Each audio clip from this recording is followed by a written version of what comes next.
Even though she comes from a fatherless home, dropped out of school, and is poor, she's still useful as a slave. At a dining table adorned with delicious-looking steak and lobster, Ryan said this with a laugh in front of my future parents-in-law. Being introduced in such an awful way, I immediately felt embarrassed. Throughout our cohabitation, I had my doubts about Ryan's behavior, but thinking we might become husband and wife, I tolerated quite a bit. Yet, to be spoken of so terribly when introduced to my future parents-in-law? Before I could worry about what the future parents-in-law thought, they suddenly burst into laughter. What's that, some kind of joke? Ryan, making a joke like that, huh? The future parents-in-law looked at Ryan with an easygoing demeanor. What? Ryan, unable to grasp the situation, looked at his parents with surprise. My name is Julia, and I'm turning 33 this year. I've had various jobs until now, but currently I work part-time at a restaurant. I wanted to work full-time, but since my mom fell ill a year ago, I reduced my working hours to care for her. Caring for her after work every day drains a lot of my energy. But thinking about how Mom raised me, and now it's my turn to help, I find the strength to keep going. Mom suggests going to a care facility, but I want to spend as much time with her as possible. Knowing my feelings, Mom thanks me every day with a smile. Both my restaurant job and caring for Mom are my purposes in life. I'm always ready to take on tough tasks if it means being helpful to someone.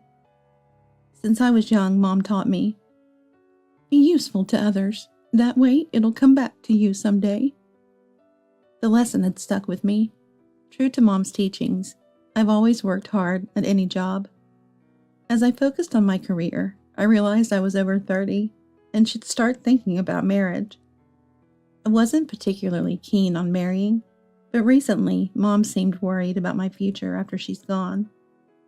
To reassure Mom, I wanted to find a wonderful person and introduce him to her. Wanting to marry, the first thing that came to mind was a dating app. It seemed trendy, often featured in the news.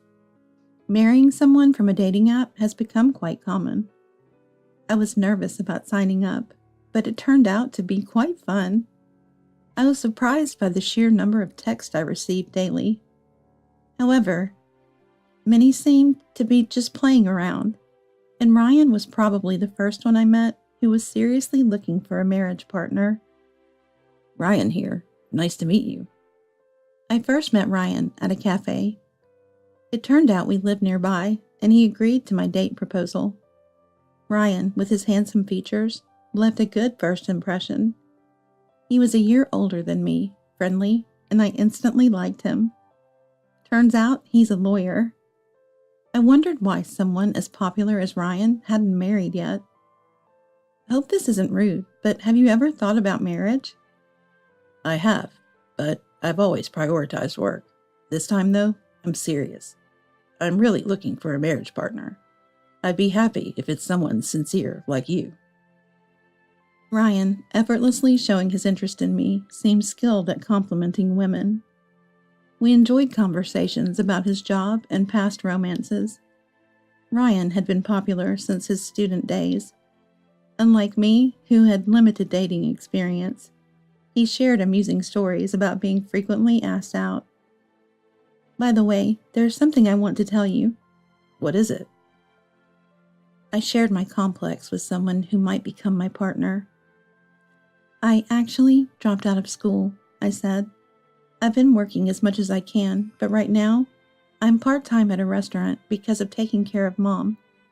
If you're okay with someone like me, I'd be happy to meet up again.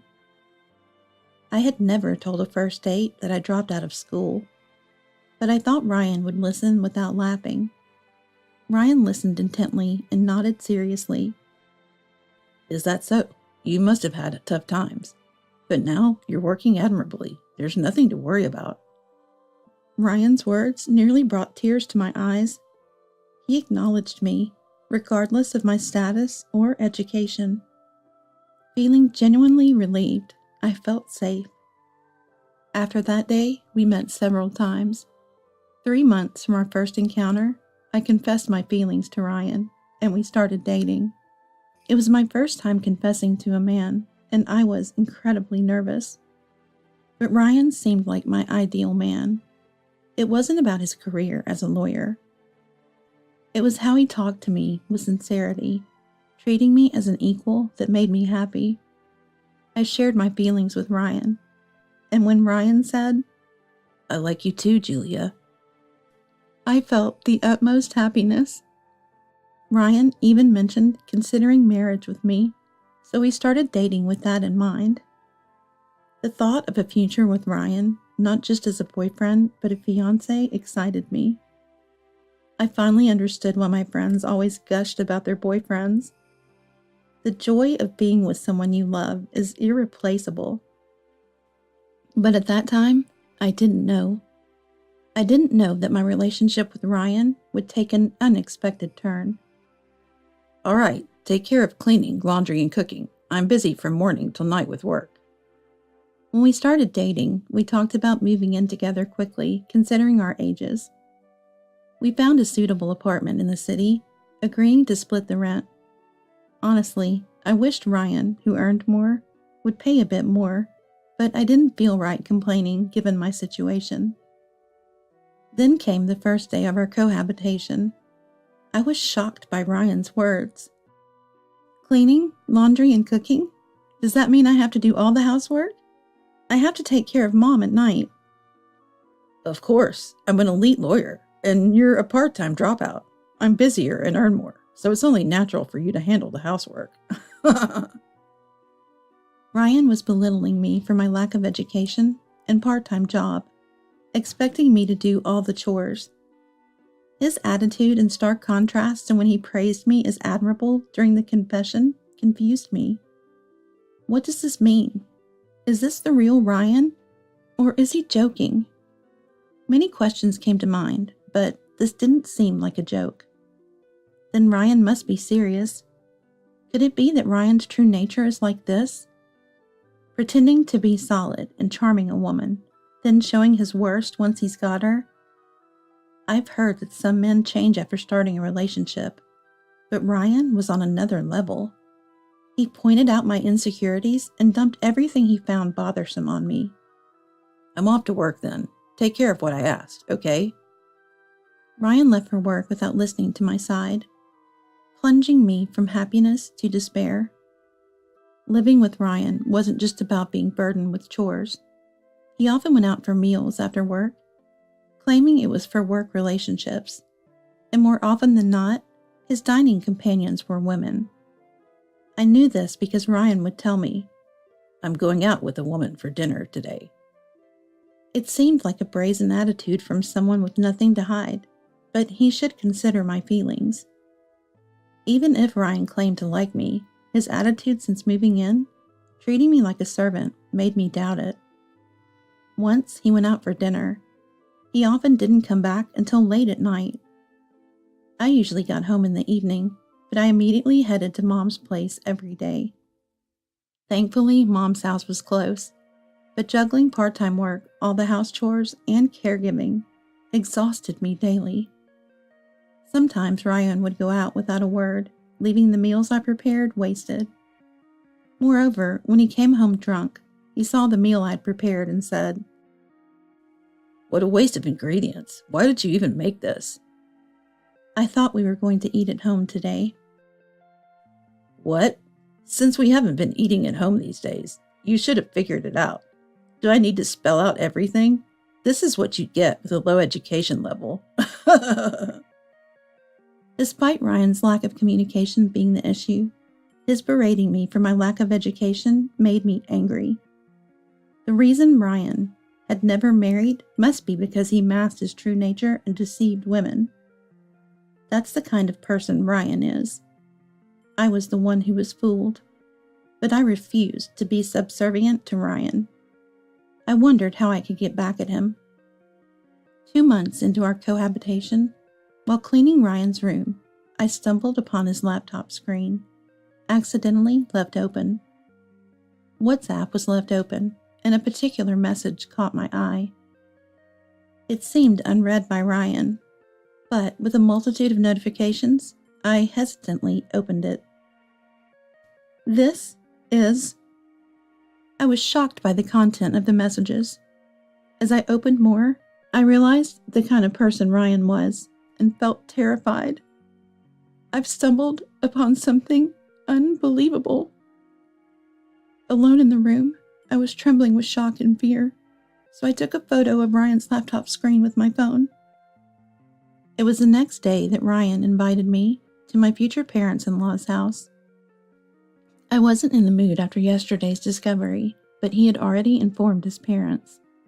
Thinking it would be rude to cancel now, I decided to leave early. I was supposed to be Ryan's fiancé, but my feelings were complicated. I wondered how to convey my current feelings to Ryan and his parents as I headed to their house. Hello, Ryan has always been a great help. I greeted them immediately, but when I saw the faces of Ryan's parents, I was utterly shocked. I recognized those faces. Julia, could it be? Ryan's father, Eric, and mother, Megan, seemed eager to say something, but Ryan quickly complained of hunger, and we all headed to the table. Hey, what are you doing, Julia? You shouldn't be sitting. Get the meal ready. What? I was stunned, as were Eric and Megan. Eric and Megan were surprised. So was I. I didn't know what to do, being asked to prepare a meal in someone else's home. Of course, if I had known from the beginning, I would have prepared something. But being suddenly ordered by Ryan, I panicked. The meal is already ordered for delivery, so no worries, Eric kindly said, but Ryan laughed. No need for delivery. Julia should have prepared it. Eric and Megan looked astonished at Ryan's words. Eventually, the doorbell rang, and the delivery person brought delicious food. Eric and Megan set the delectable dishes on the table. Let's eat, they invited. Ryan started to introduce me to Eric and Megan. She's from a fatherless home, dropped out of school, and is poor, but useful as a slave. At a dining table adorned with delicious-looking steak and lobster, Ryan said this with a laugh in front of Eric and Megan. I felt embarrassed by such a terrible introduction. Throughout our cohabitation, I had my doubts about Ryan's behavior, but thinking we might become husband and wife, I tolerated quite a bit. Yet to be spoken so terribly when introduced to my future parents-in-law? Before I could worry about what Eric and Megan thought, they suddenly burst into laughter. What's that? Some kind of joke? Ryan making a joke like that, said Eric and Megan, looking at Ryan with an easygoing demeanor. What? Ryan, unable to grasp the situation, looked at Eric and Megan. I observed the three of them. Ryan, are you enjoying this, seeing how we'd react to your comments? What are you talking about? Don't play dumb. You knew we've known Julia for a long time, and you're making weird jokes, right? What? Ryan seemed utterly clueless about what Eric and Megan were saying. Eric and Megan's expressions turned stern as they realized Ryan's derogatory words about me weren't jokes, but his true feelings.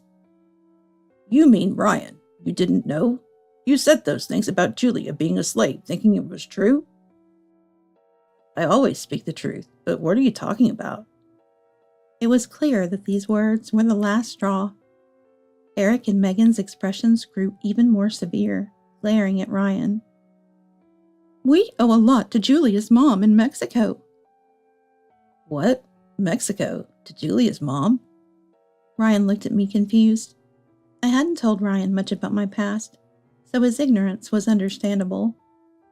I decided to explain everything about my connection with Eric and Megan. When I was a student, I went to Mexico. I wanted to broaden my horizons, try working abroad. Of course, Mom objected. She said I could do it after graduating, but knowing our family's poverty, I knew we couldn't afford further education. So against Mom's wishes, I went to Mexico. Ryan's eyes widened as I revealed my sudden school dropout and moved to Mexico. Mom eventually agreed and joined me. I studied and learned Spanish, but it was tough there. However, Mexico was more tolerant of educational background than America, and I managed to find a job, working in various roles. I gradually became conversational in Spanish. Mom too learned Spanish, and we lived comfortably. Work in Mexico? No way someone with your education could. But I did. I even co-founded an IT company with local friends, and it went well. By the time 10 years had passed since moving to Mexico, I had built a decent future, enough to buy a downtown house in cash. And that's when I met Eric and Megan 3 years ago. Eric and Megan nodded deeply to my words. Ryan might remember. Eric and Megan lived in Mexico for a year due to work 3 years ago. Ryan stayed in America. At that time, they were struggling with Spanish, and we helped them. Yes, Mom and I used to host events for Americans in Mexico on weekends. That's where we met Eric and Megan. They were new to Mexico, and we started meeting frequently, helping them with Spanish and life in Mexico. Eric and Megan were grateful to learn about Mexico from Mom and me. We have fond memories of coffee and sightseeing with them. So meeting them here today was beyond my wildest dreams. They had mentioned having a son, but never went into detail. Such an incredible coincidence, but now I've accepted this reality. Mom and Dad knew Julia? I didn't think so, but it's true. That's why we knew from the start Julia was a good person. We couldn't believe Ryan speaking ill of her. Megan glared at Ryan with a furious tone. Ryan let out a gasp. A year ago, when Mom's health declined, I returned to America, but I still work remotely for the IT company. My colleagues trust me. At the restaurant, my ability to speak Spanish is valued. I may not have high education, but I've worked hard in everything I could do. Ryan's face turned pale. He was clearly shocked to learn that the person he had been belittling was actually successful. Why didn't you tell me such an important thing, Julia? You're wealthy. In that case, let's get married after all. I won't make fun of you anymore. Ryan now spoke in a brighter tone, apparently having changed his mind upon learning of my substantial wealth. But I wouldn't be fooled by Ryan's superficial words. What are you talking about? I no longer intend to marry you, Ryan. Do you realize how painful it was when you started living with me under false pretenses, then showed your true colors? Oh, and speaking of deception, Ryan, you've been scamming clients using your status as a lawyer, haven't you? What? Scam? What are you talking about? Ryan's demeanor changed drastically, becoming hostile when he realized I had no intention of marrying him. He seemed visibly shaken by the mention of fraud. I accidentally saw your laptop in your room yesterday. There were numerous complaints and messages addressed to you. I'm sorry for the snooping, but the words of the clients you charged with fraudulent fees were quite legitimate. I even have evidence. I presented the photo I had taken of Ryan's laptop screen, causing his face to contort while Eric and Megan's expressions grew even sterner. You call yourself elite, yet stoop to scamming people? You're the worst. Let me guess, you spent all your money on nightlife and got into debt? And as soon as you found out about my assets, you tried to take advantage of me. Truly despicable. Eric and Megan are such respectable people. It's a pity. Please consider my engagement with Ryan null and void. I glared at Ryan as I delivered these final words. Ryan muttered in despair. It's a lie. Eric and Megan seemed to agree with my decision. Go to the police now. Angrily telling Ryan. I'm not going to the police. What are you saying? Do you think you can deceive important clients, hurt Julia, and still find happiness? Foolish. We no longer need a son like you, Ryan. Go to the police now. Eric's shout echoed throughout the house. Stunned, Ryan eventually let out a cry and hurried out of the house. I'm so sorry about Ryan. How can we apologize? Eric and Megan looked down, apologetic. It's okay. I was deceived too. But meeting Ryan led me to you again, and for that, I am grateful. Thank you. Eric and Megan hugged me. We then reminisced about our time in Mexico, and they expressed concern for Mom's condition. They truly are wonderful people. I may have lost a fiancé, but in exchange, I found a precious connection, which was somewhat comforting. Ryan turned himself into the police as promised, and is currently being questioned. I suspect he might have been squandering money on women. He often declared he was going out for meals with them and would leave at night. Without money, Ryan scammed his clients for exorbitant fees to escape debt and even targeted my assets. Even if he's released from police custody, his reputation is ruined and he'll likely lose his job. Eric and Megan told me that Ryan always fought with friends and frequently got into trouble at school, even involving the police. How a person like Ryan came from them is a mystery, but now he's reaping what he sowed. They have no intention of letting Ryan return home. I believe Ryan shouldn't cause them more trouble. He's probably in despair now, but there's no room for sympathy. He should repay his debts on his own. Meanwhile, I continue to keep in touch with Eric and Megan. They'll soon visit Mom's house, eager to see her. Though I lost a fiancé, I'm glad to have formed such important bonds. Life with work and caregiving is tough, but I want to cherish those who care for me and keep moving forward positively.